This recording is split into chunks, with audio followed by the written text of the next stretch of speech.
18. So maybe today we will finish the whole hymn. Let us start with mantra. Om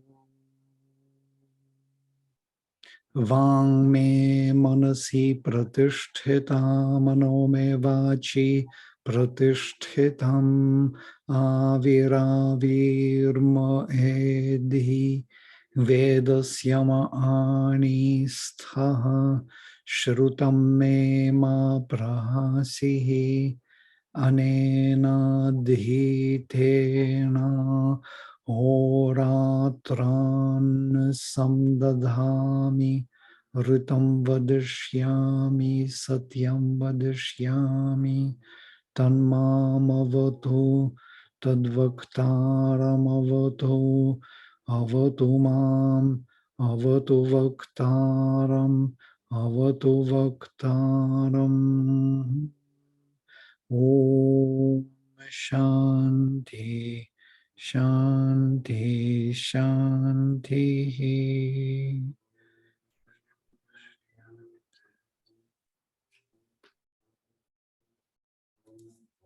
Do you hear some noise from outside? Like buzzing? No? If not, then it's fine. Because if somebody is working outside, I can ask them to stop in case it disturbs your hearing. No, I think it's fine. It's not, we cannot hear it. We cannot hear it. I put the filter, so it shouldn't be. But in case it is stronger.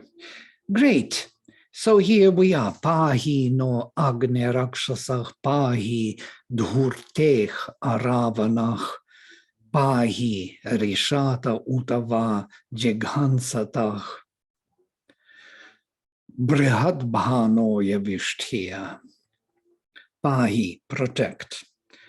Protect us, O Agni, from the Rakshasa. Protect us from the harm of the undelighting.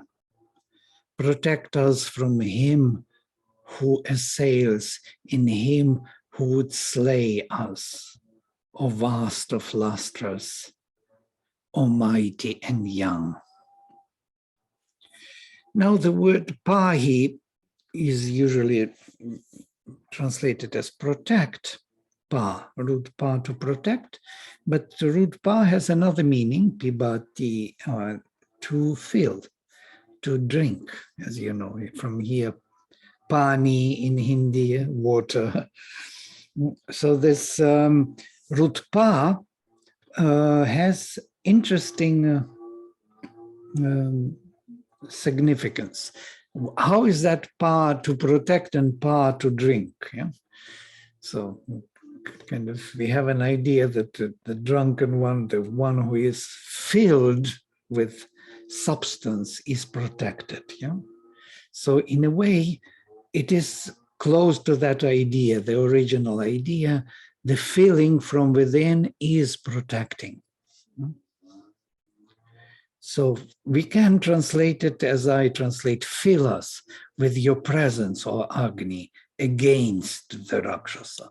So to say, occupy all the inner space, leave no gap, leave no extra, space for the any other force to enter and to occupy. So fill us with your presence, or Agni, against any intruder into our inner space. Fill us against with your growth, because this feeling is constantly growing and occupying our inner spaces, protecting us from the harm of suffering or undelighting. It's interesting word. Sri Aurobindo coined a new word, undelighting. So that which is not leading to the delight of existence, which is blocking us away from our natural and constant delight. Yeah. So protect us from the one who hurts and wants to hurt us. Rishatach, from Rishat. Rishat is the one who causes harm. And Jighansatach, it's the derogative from the one who wants to hit us. Brihadbhano, or you of the vast flame, or luminous vastness. Yavishtya, or you pervade with young energy. I am translating all pervading energy of youth. The youngest, the most original, or the ever young energy. So, Vladimir, would Rakshasa also mean the dark forces? It's a good question. Yeah, Rakshas is from original Raksh, to scare away. Yeah? The one who brings fear, and you can see in this Raksh, the root, you can see this separation, or this particular cutting away, scaring away. Rakshasas are used also in the temples, as you know, in India. Yeah? They are put in the corners, and they are to scare the hostile spirits away from the temple. You see the Rakshasas in India and behind these vehicles, lorries. All the lorries have on the back some Rakshasa looking at you. So it means it scares away you, that you should not bump into it. It's amazing. So Rakshasas can be helpful also. But usually they bring fear, and they separate and scare away. So usually they are hostile demons, spirits who bring fear, shrinking into us. Thank you. But again, you see that India has this sense of the word in its functionality rather than in the fixed meaning. Yeah? So you can use Rakshasas in the temples, you can use them in the lorries, so they can be used. So India finds for everyone some, useful phrase.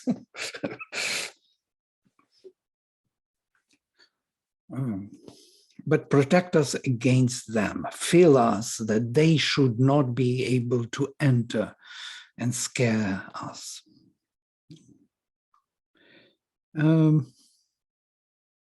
And then, Ghaneva Vishvak Vijahi Aravanach Tapurjambha Yo Asmat Druk. Asmat Druk. Yo Martiach Sheshite Ati Aktubhich Manach Sa Ripuch Ishata. Very beautiful ancient diction. Ghana Iva, as if with a striking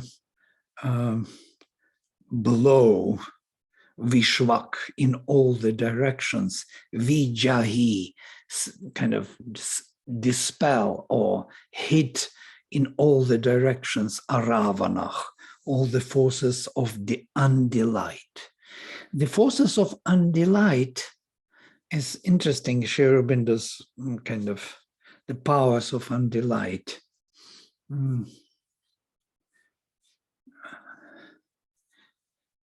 It's Ra-van. Yeah. So this is the Vedic word. Ra is the delight, the light. Van, possessor. Possessor of, it's not Ravana. Ravana is another word, which is interesting. Yes? So causative sense of from Rao, from root or roar, the one who makes others cry. But here, Ravan, the one who possesses Ra, possesses light, delight, and also the wealth. Rai. Rai is that wealth or riches, the divine riches or the spiritual riches. So the one who does not possess a Ravan, the one who does not possess Ra, the delight or the divine riches. And usually these are the forces of darkness. They want to possess that delight, but they don't have it in themselves. So dispel all those forces who come to us without the divine delight, bliss, undelight, the powers of undelight. Tapur Jambha, yo asmadhruk. All the powers of, or devourer of their force. Tapuh is the power. Jambha is, as you know, the jaw, or what do you call it? I translate as of flaming jaws. Yes, Tapur Jambha, luminous or flaming, powerful jaws. I think I have even here. Oh, I don't have this word.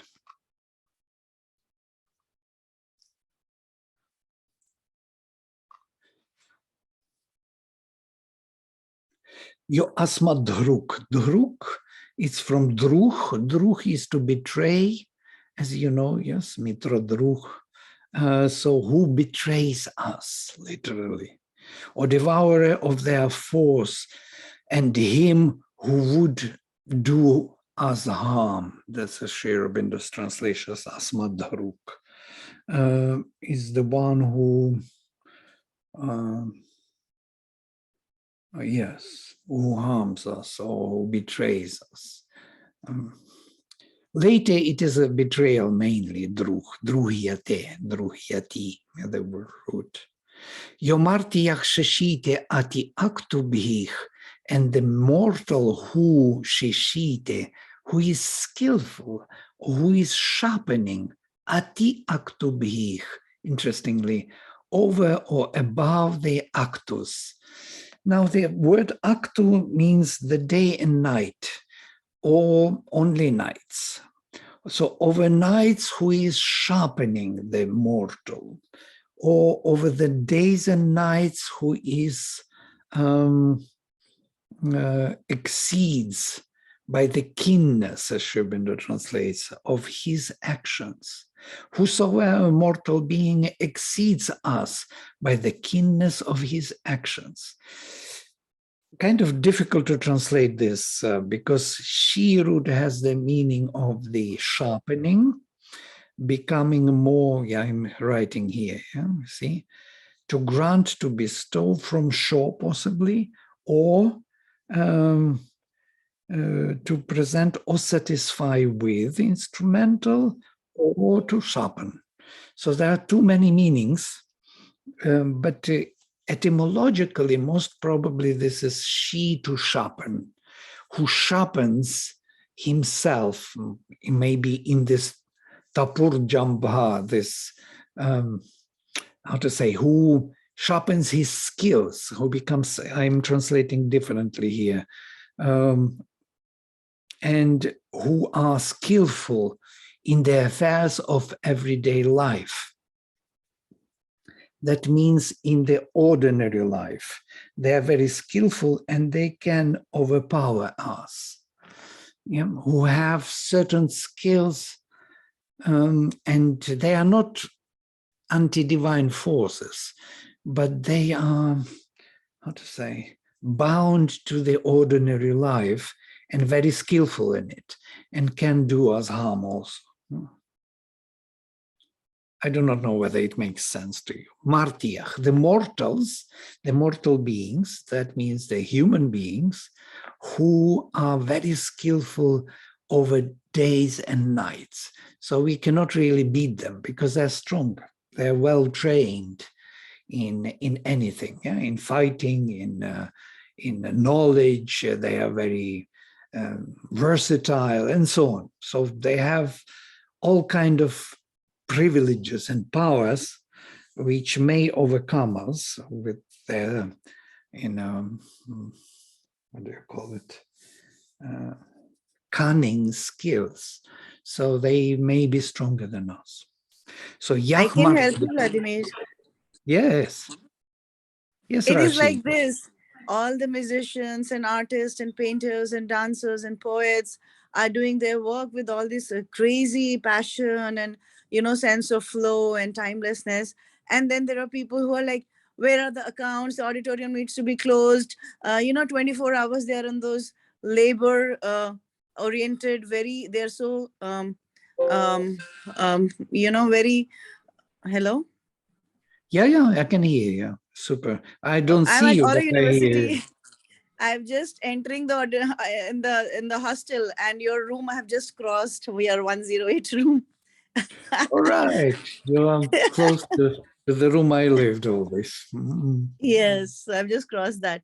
So I feel that when you are the systems which are always so tight and so structured and so cunningly, so Yeah. so into the mortality of how everything has to be bound and all that, then we cannot conquer them, because they will conquer us, because they're stronger in us just by being so close to the mortality and survivability, or I don't know what. Super. This is what I tried to actually express, that actually these lower forces, which are anti-divine forces, they are stronger. Asuras are stronger than the gods in this manifestation, because they are baked in this, in the unconscious. And if they are skillful in it, we can't really overcome them with ease. With spiritual force, we can't. Even spiritual force will not take them, So what we need the fire to gobble them, to devour them, to transform them. We need a stronger force. Otherwise, they will overcome us. Very good. Thank you for your contribution. This is very needed to explain this small passage. Yes, the mortal who is sharpening his skills over day and nights, he is a very strong enemy also. And manach sa ripuchishata may, I will read Sherbin, whosoever mortal exceeds us by the keenness of his actions, Sherbin, and may he not, as our enemy, have mastery over us. Ma'ishata, he should not possess us. Ripuch is this enemy.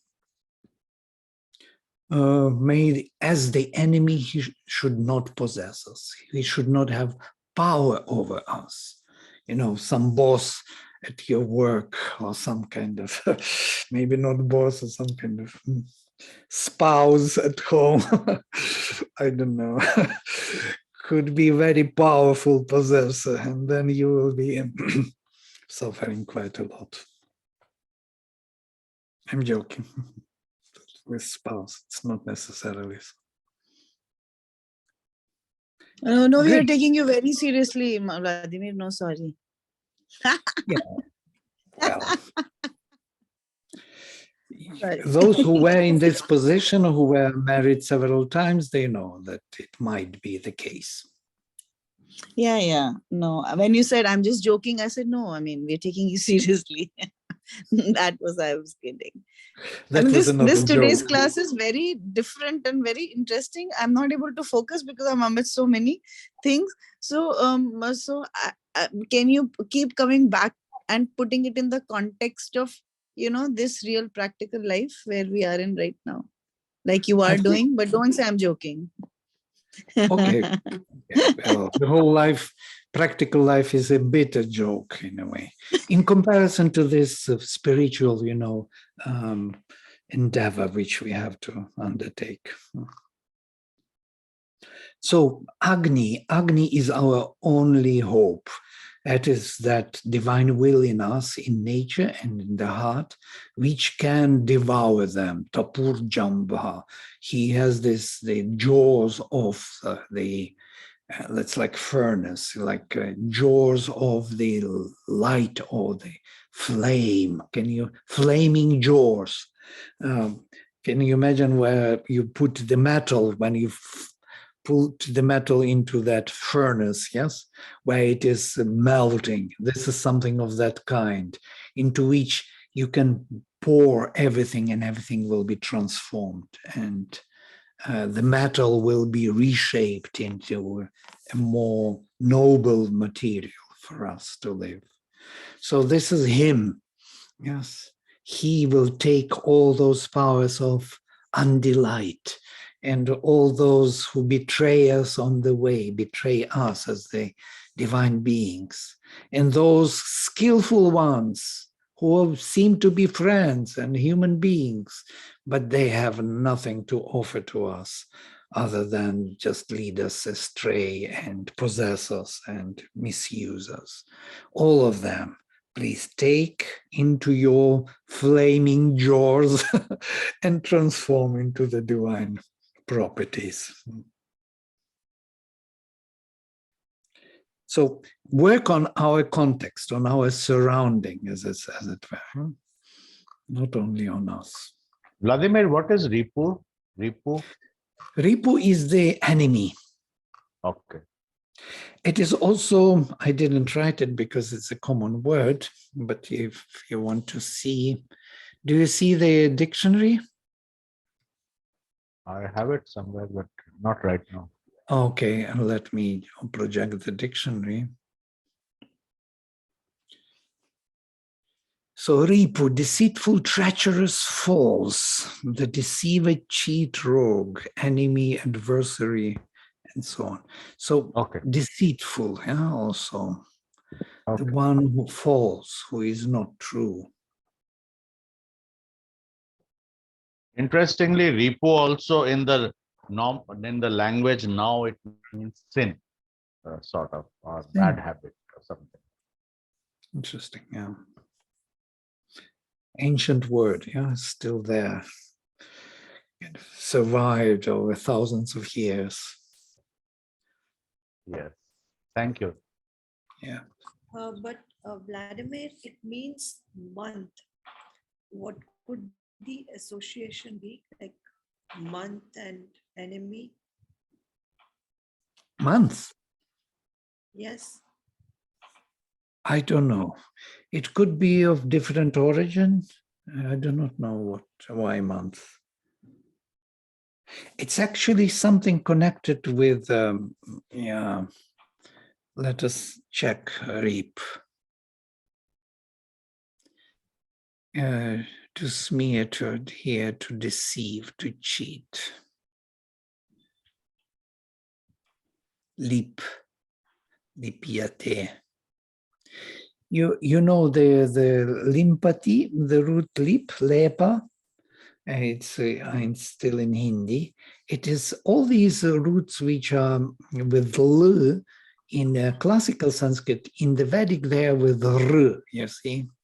So you have rabhate and then labhate. You have rekha, rikhati, and then you have likhati, lekha, to write, and it was to scratch. So the same here, reap, yeah, and then leap. So interesting that r was substituted by l in the later time. Mhm. So it is someone who is limpati, who is kind of making lepa over you, kind of camouflaging you, with some kind of on the top. He puts on the top masala, and then you feel like at home and something else. So it has a different appearance, or makes different appearance. Butters you, yes, put some butter, as they say. So I thought it was more cutting, but it is not. It's more deceiving. Great. So, and then number 18, Agnina Turvasham Yadum Paravata. Did I miss? Yes, I miss. Number 17 first. Agnir Vavne Suviriam Agnih Kanvaya Saubhagam Agnih Pravat Mitrota Medhyatithim Agnih Sata Upastutam. Agnih has worn Vavne, from root van, to win.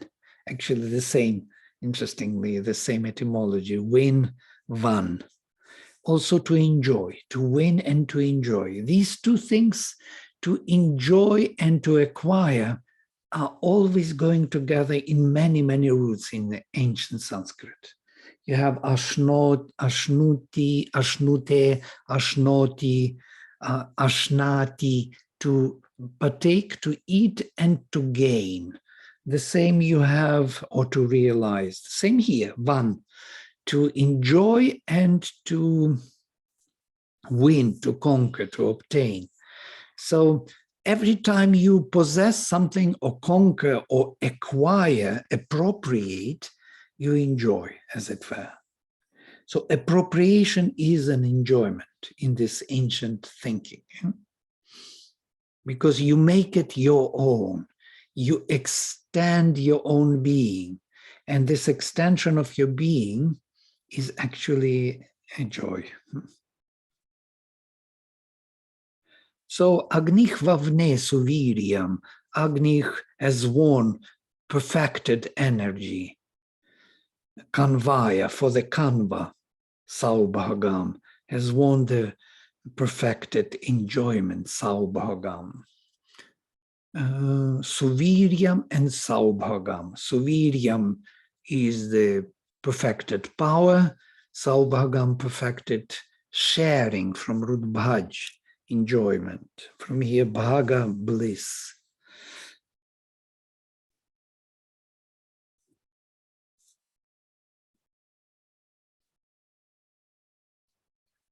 Agnih pravat, it is two, which change into, you can see here in the Padapatha, where the words are separated. Agnih pravat mitra uta, and mitra. Agnih,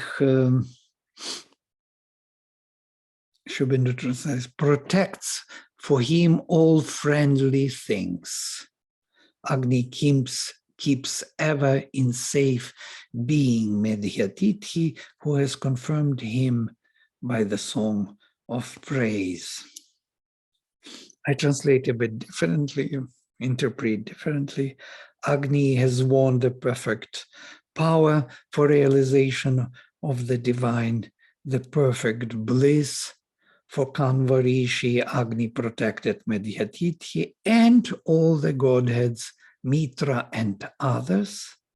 Agni, in the gaining, Satao, protected the one who affirms him within, Upastutam, the one who praises him, who by the song of praise, confirmed.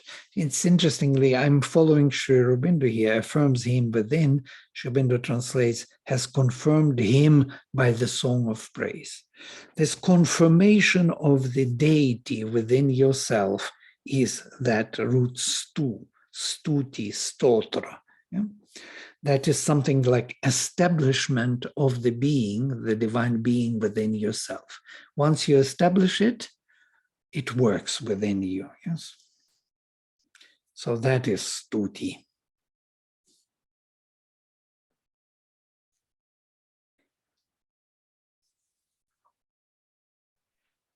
So yeah? Sorry. Sata means self or people? No, satao. You see, it's a sandhi. Satao became sata. U dropped its element. V dropped in between a and u. So this is sati. The word is sati is given here, gaining, obtaining, winning. Mm-hmm. Right. It's from root san. We have many other words, yeah, from this. It's an ancient Vedic word, to obtain, to gain, to win. So in the winning, in the gaining, O Agni, the one who establishes you within himself, the Medhyatithi, the Kanva Rishis, you protect or you fill fill forward, pravat. I translate Agni protected of pravat could be past tense, or it is past tense according to Padapatra. Protected Mitra and others also. Protected Medhyatithi and other gods also protected. It could be that when Agni comes and does this, filling the being forward, because root av is again that word which we looked into, uti from root u or avatu, is also to, Shiv Bindu has another meaning to it, to fill from within or to grow from within, not to fill, but to grow from within. So when you grew from within the one, from within the Medhyatiti forward, and other gods, so these, and Mitra and other gods, that means that all the other gods are invoked by Agni and brought into the action within the consciousness of Kanva Rishi. And everyone who is affirming him within himself. Yeah? This is the idea. We will read the whole hymn. I think it will be in the book 2, where Agni is identified with every deity, every possible deity. Yeah? Agni is Varuna, Agni is Mitra, Agni is Indra, Agni is Rudra, Vishnu. He is everyone because only through Agni they can come into action in our consciousness. So he invokes them, brings them down, and activates them here. So all the devatas are him in a way, in action. So in this case, where this Mitra Uta and Mitra and others, and Mitra is in the, you see with long aha, that means Mitra Varuna. Usually it's in dual, that means Mitra and Varuna, or Mitra and other Adityas, are activating, yes, or are protecting us forward together with Agni. Agni and other Adityas protect Medhyatithi, Kanva, and everyone who affirms him within himself. I'm always trying to to figure out the text. For me, the text is the major reference, yeah? So if you analyze the text, you will see clearly these things. And the longer one dwells on the text, the more one can draw out of it, yes? Agni Pravat. Pravat actually filled or grew forward from within. And Mitra and other godheads, they filled or they protected Medhyatithi Kanva. Agni, Satao, in the gaining, Upastutam, the one who is affirming him. So not only Medhyatithi, or could be that it is epithet to Medhyatithi, to the Kanva who affirmed him within himself. Yeah? Both ways possible. And then Agnina Turvasham Yadum Paravata Ugradevam Havamahe Agnih Nayat Navastavam Brihadratham Turvitim Dasyave Sahah. This is a kind of difficult verse because there are too many names of the ancient peoples. And we do not know who they are, but we will speak about this a bit. Aryan peoples. With Agni, or by Agni, we call Turvasha and Yadu. From the upper kingdoms, Paravata, from the beyond, literally, from the transcendental realms. Agni has led to a new dwelling. Navavastvam. Nayat, leading Agni, Brihadratham, the Brihadratha, Turvitim and Turviti. Turviti of wide delight, remember, adds a power against the foe. Dasyave Sahak, the power Sahas, Dasyave towards Dasyu, towards the divider, or against the divider. We translate against, but literally it is the dative case, to the Dasyu. Because all these powers have to come to Dasyus, to the dividers, because they have to change the darkness. Huh? So they don't run from them. They face them, oppose them, yeah? Go against them. So this against, oppose is used, the dative case is used, not away, not ablative, but dative, towards, to, for. Quite interesting. Yeah? Quite courageous in a way. So by Agni we invoke Turvasha, Yadu, and Ugradeva. Ugradeva is another name possible from the beyond. For Agni should lead to a new habitat, Brihadratha and Turviti, the force against the Dasyu. Here is quite interesting word, Navavastva. Navavastva can be translated as the one who has a new dwelling. Yeah, Vastva, dwelling, Vastu, from root vas, to dwell, vas, vasati, and Nava, new. It's a Bahuvrihi compound, most probable because of the accent, Navavastvam. So when the accent falls on the first member of the compound, it's usually Bahuvrihi. That means the one who has the new dwelling. So it could be epithet also of Brihadratha, the one who has the vast Ratha, the vast chariot. Brihadratha is a famous epithet for many kings. So the one with vast chariot and who has new dwelling, possible translation. Or it can be 9 dwelling places. Nava can be as 9, not new. Absolutely possible, both translations. Yeah, with 9 dwelling places. The one who has 9 dwelling places, 9 levels of being, or even the one of 9 rays, because root vas is not only to dwell, but also to shine. Yeah? Vas has to dwell, to shine, and to wear.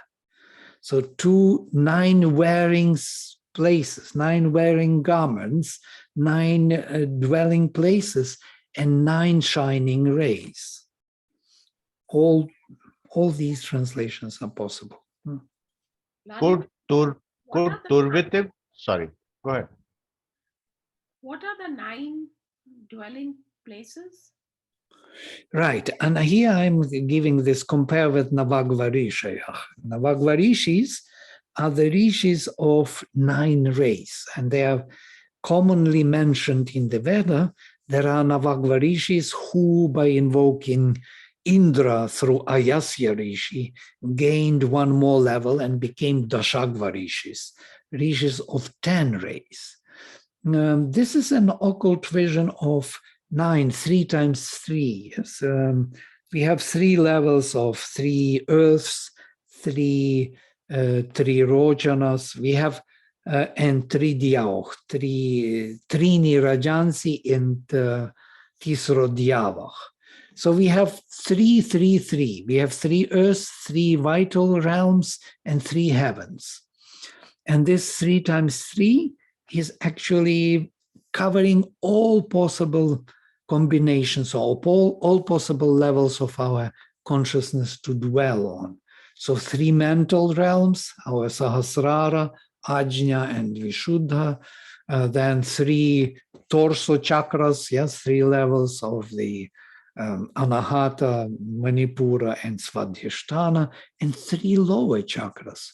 Manipura, what I'm saying, Muladhara, and 2 lower chakras on the level of knees and feet, as Mother says. These 2 chakras are never mentioned in the Tantra, but they are implied in the Veda, because the Veda speaks about Tisro Bhumih, of 3 earths. So these 3 earths are 3 physical dwelling rays or levels of consciousness. Ray is an interesting word, which means the light of consciousness. Yeah? The light of consciousness dwells on a particular level. So it could be that Navastuvam is this like Navagvarishi, Rishi of 9 dwelling spaces or places.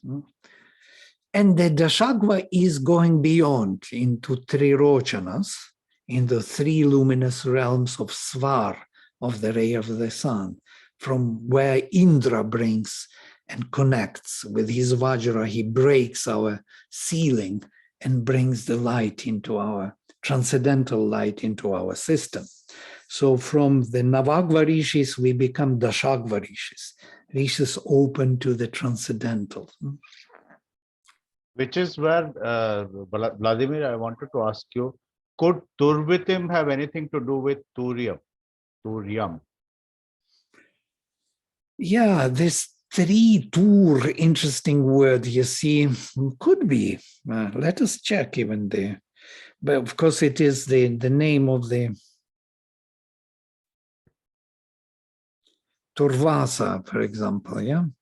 Hero. Tur has something with the power, has something to do with them.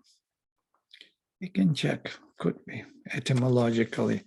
The Turiya has that sense of transcendental, yes. Yeah.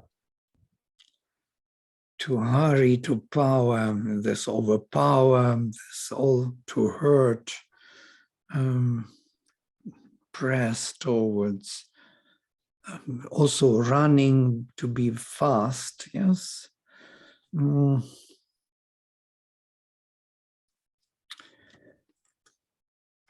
Turviti. Viti is moving, approaching fast. It's a name of a man. They don't give really any description.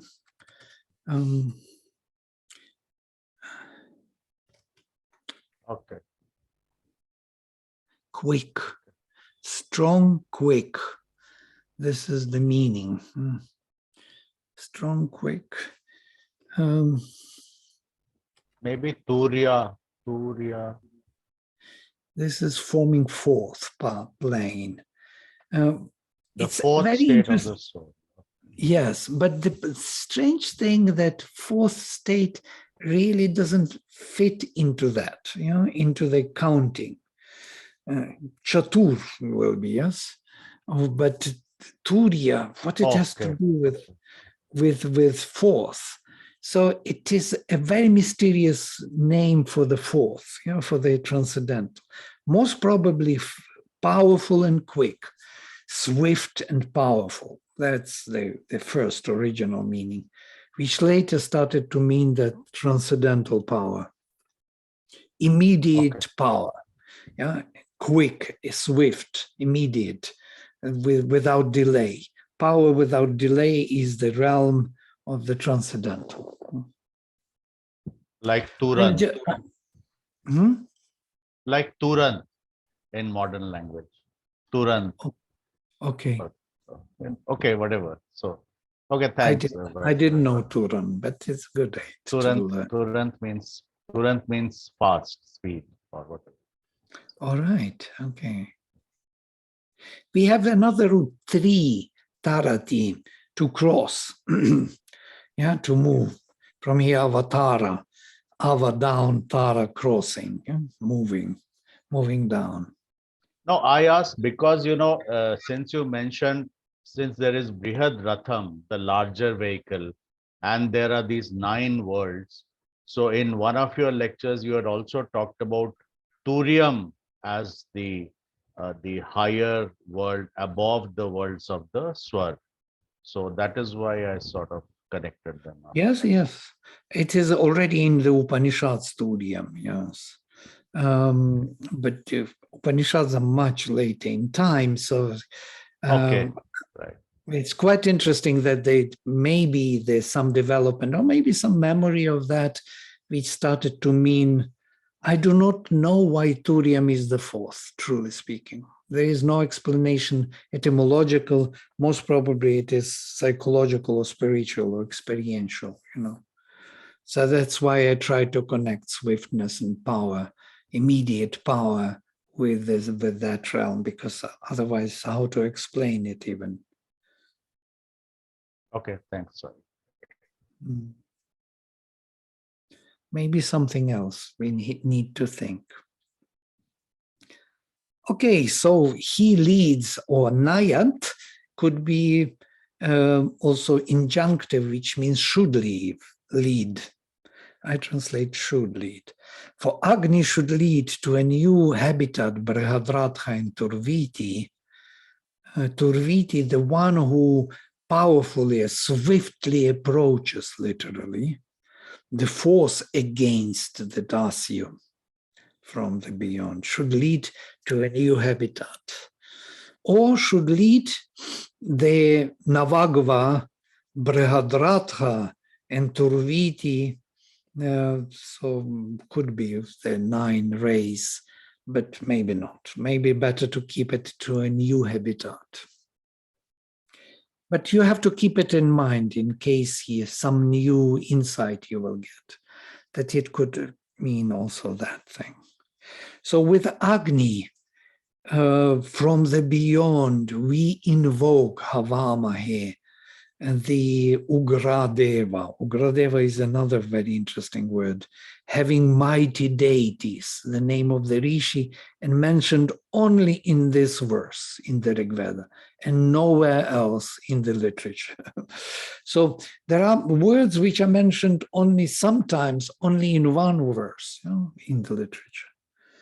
So it is Bahuvrihi compound because we can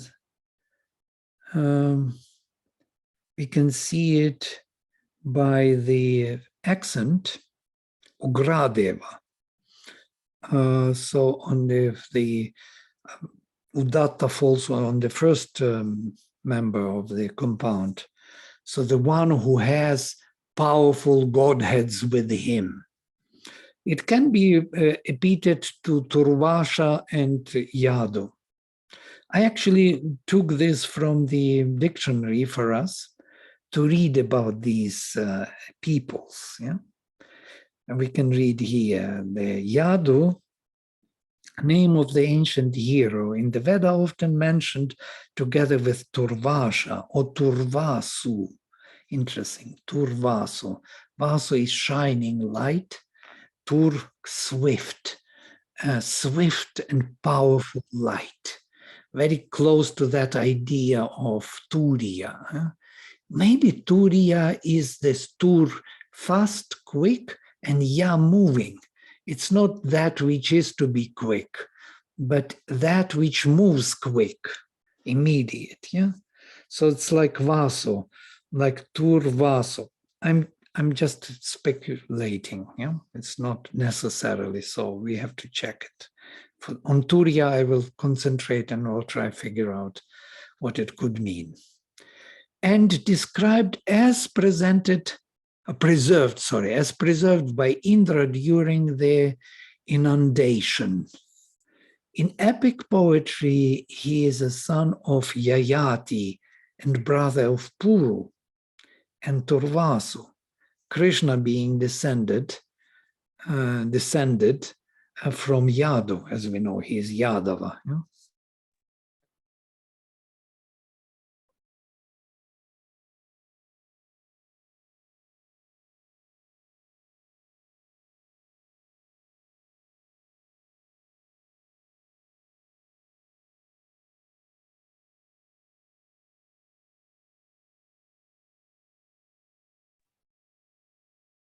Get disconnected.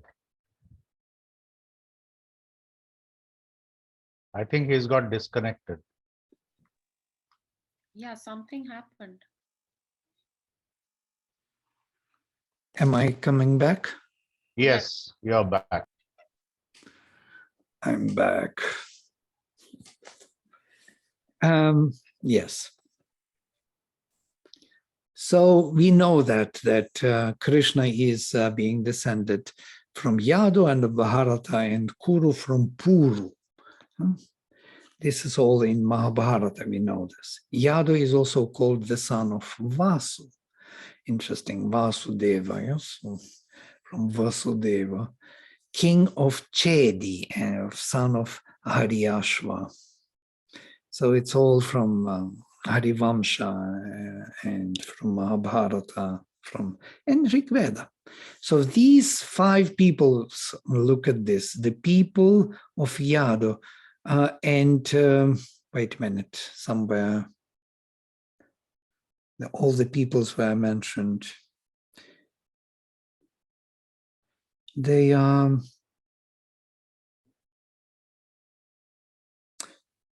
And there are 5 peoples of Aryan peoples. I didn't take it from the dictionary, unfortunately. Sorry. So these 5 peoples, they will be later in the next verse, yes. So there are 5 peoples which are constantly mentioned together.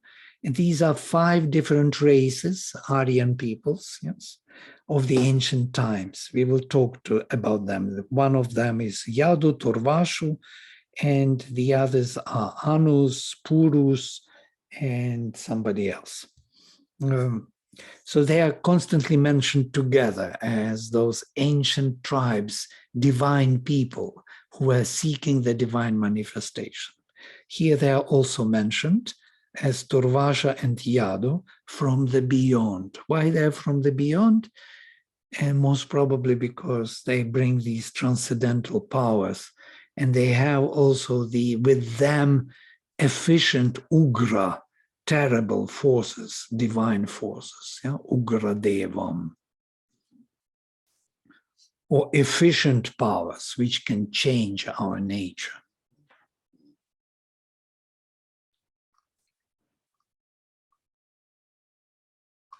And the next verse.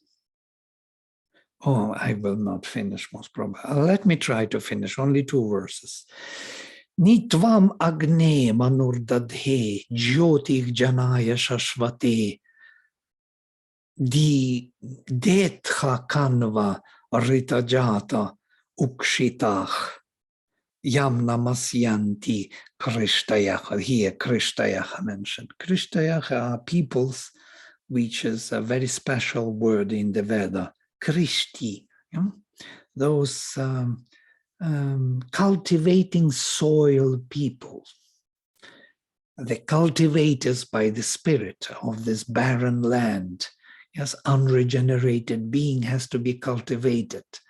The very cultivation of soil has this meaning of bringing the spirit into the matter, kind of making a sacrifice.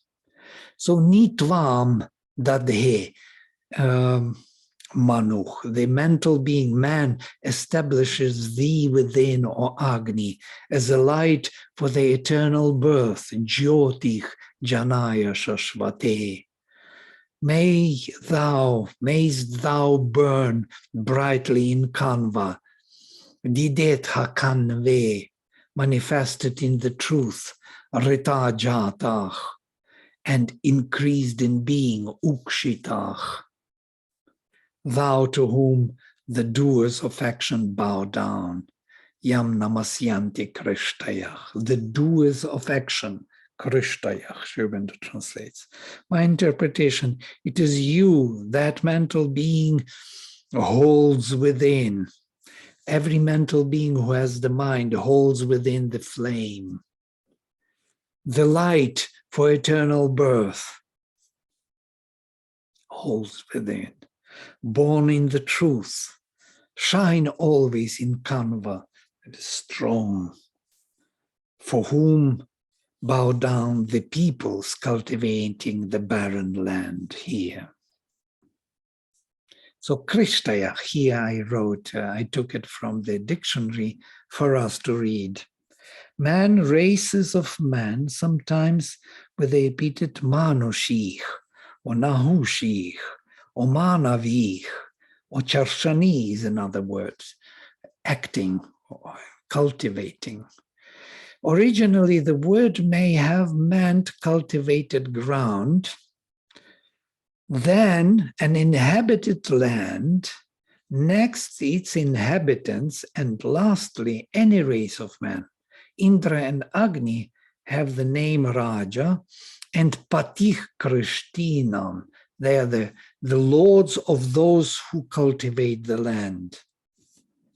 The term Pancha Krishtayach, 5 peoples, or 5 Krishtis, perhaps originally designating the 5 Aryan tribes of Yadus, Turvasas, Druhyus, Anus, and Purus. Druhyus, I forgot. Because Druh is to betray, actually.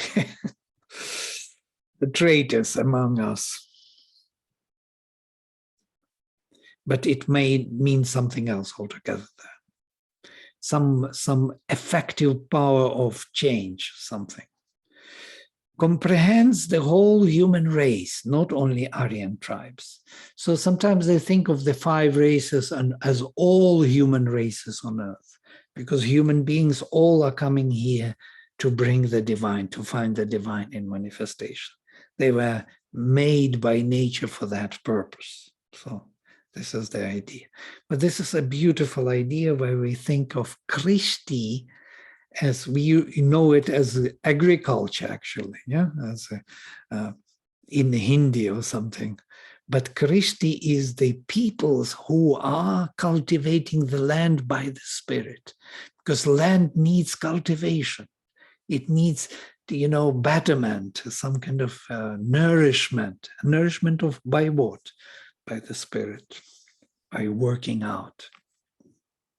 So the land is our physical body? Yes, and also our nature, the whole nature.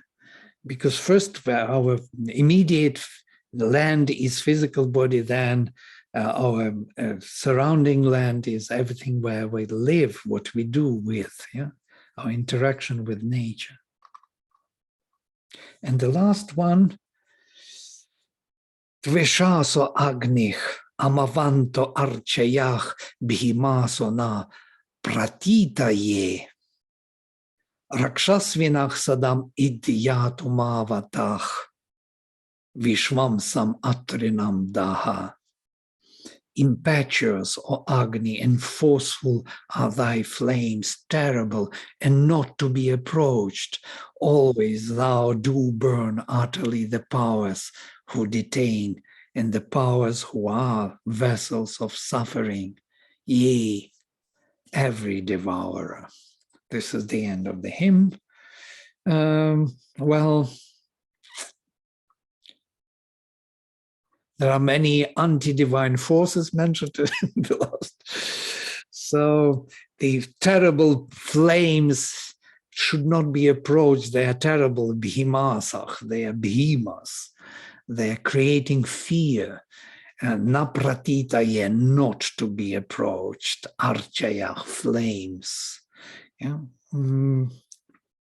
Forceful, amavantach, in tveshasach, and burning and forceful.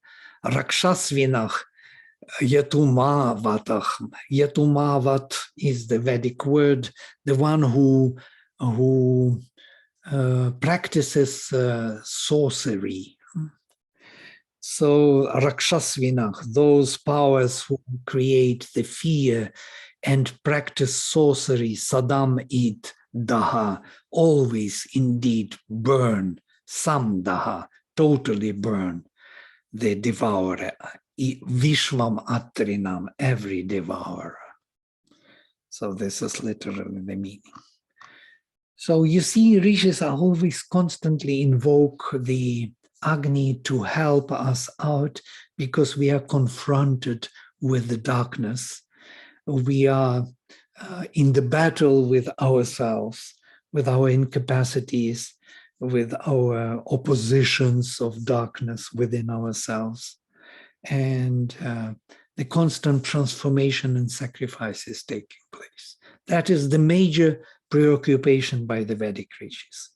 Not some kind of going somewhere beyond and disappearing, dissolving oneself in the beyond. No, bringing all the powers from the beyond here and facing the dangers and the darkness.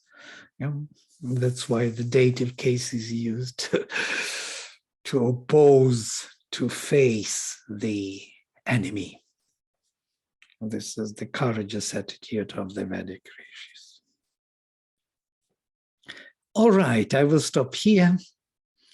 If you have some observations, some thoughts, please go ahead. I know I am over time, but maybe 1 minute or a few minutes, if you want to share something. I know it's a bit too much, but we took so long with this hymn. There are 20 verses.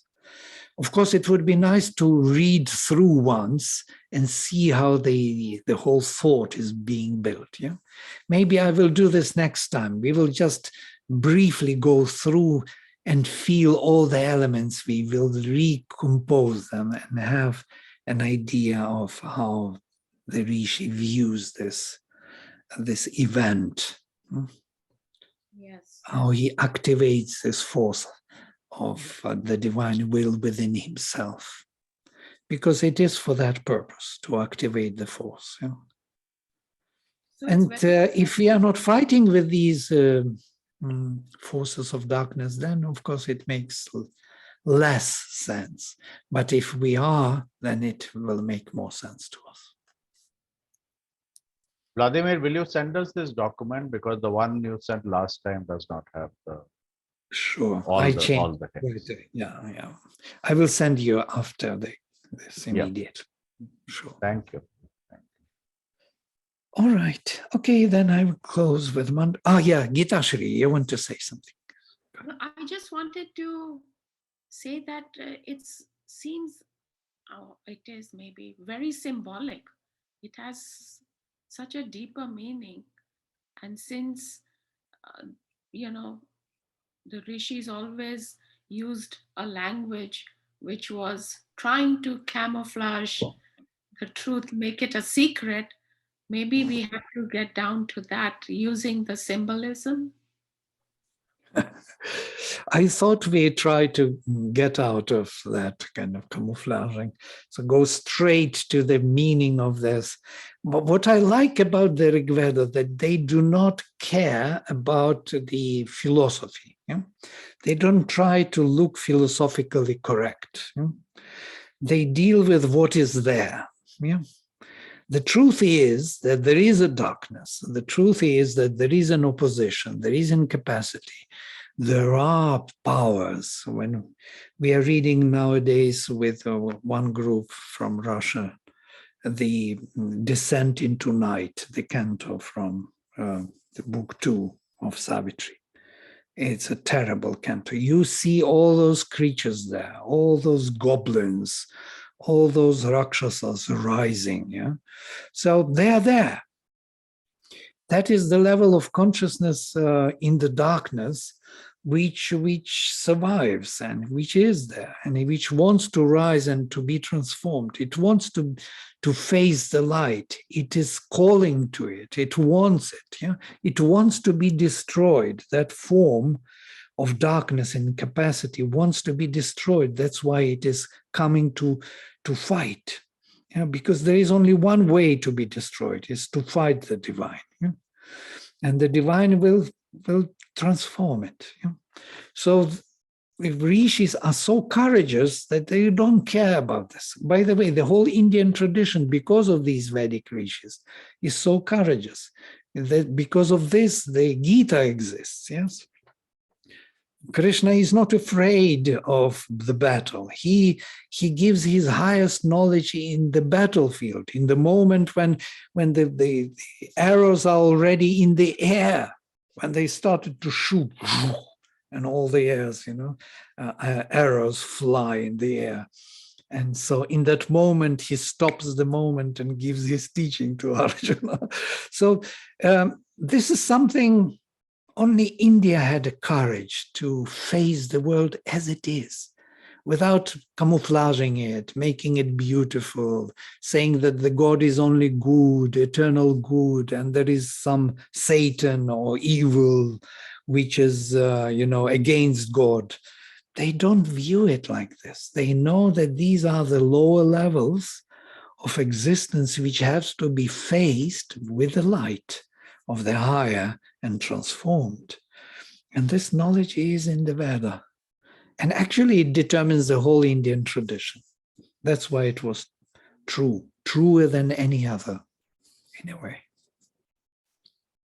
Makes sense or not very much? No, it makes a lot of sense. Thank you. Yeah, we don't need to hide our face from the dangers.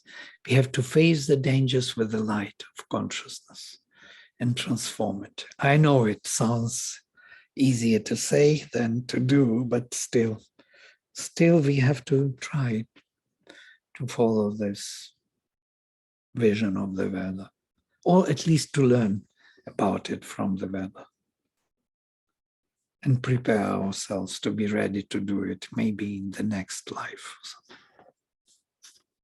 if not in this. Because it requires a lot of courage. Sri Aurobindo says courage is, there are two things necessary, yes? And there's sincerity and courage. They will do the work. If courage is not there, we will run away from all that work which is to be done. Who wants to face the darkness? Even gods didn't want. When Mother created the worlds, as she says, and she invited gods to enter into the darkness, to face the darkness, they say, no, not there. There we don't go. So what to say about us? If gods are scared, so what kind of courage we should have? That's why Agni sacrifices the gods. He brings them down by force, by the command. He commands them, and they must come because he is the divine will. So they obey his will. So they come down, but they don't want to come down. He makes them work because he is working there. And so he needs their support. So they come and support his work. So he combines all the devatas together in this, and to work for transformation of that darkness. All right, okay, I will close with mantra. Om Sarve Bhavantu Sukhinaha Sarve Santu Niramaya Sarve Bhadrani Pashyantu Ma Kaschit Dukkha Bhavet. Om Shanti Shanti Shanti. Next time we will take Parashara Shaktya, a great rishi who dedicated hymns only to Agni. It's quite interesting. He's maybe the only rishi who has hymns only to Agni. And this is great Parashara, yes, that Parashara to whom the astrology is assigned, Jyotisha. Great. Okay, so all the best. See you then next time.